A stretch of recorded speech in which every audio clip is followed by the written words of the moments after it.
other theory that I have is the person-centered theory.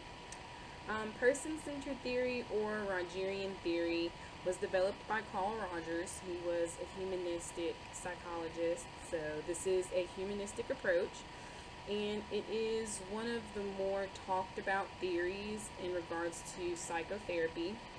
It has a phenomenological view that insists at the core of each person there is a trustworthy and good individual. The theory asserts that an individual is capable of resolving their own issues if the proper environment is provided. This would consist of genuineness, acceptance, and empathy. So this is genuineness from the therapist, somebody who's establishing a authentic relationship with the client. Acceptance and positive regard from the therapist at all times, and empathy and reflective listening when approaching the client. The goal of person-centered theory and therapy is for the client to reach a state of congruency and self-actualization in order for them to be the fully functioning person. The fully functioning person was another theory that Carl Rogers came up with, and it contains the 5 basic characteristics. The fully functioning person is A, open to experience. This is both positive and negative experiences and finding a way to learn something from them and appreciating them.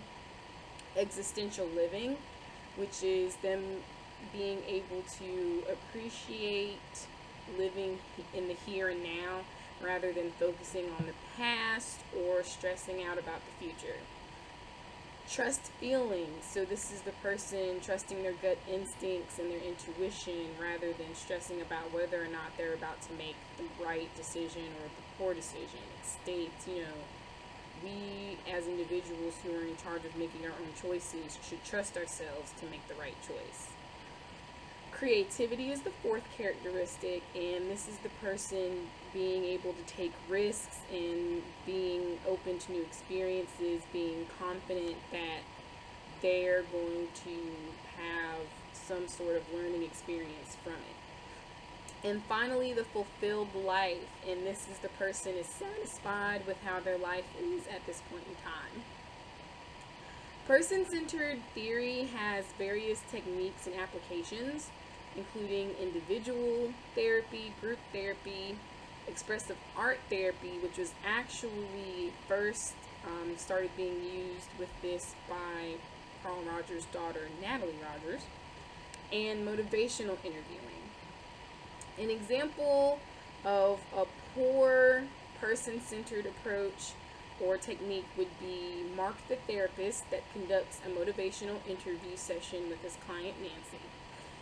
In his session with her, he guides her into giving him the answers he wants to hear rather than asking open-ended questions and using reflective listening skills.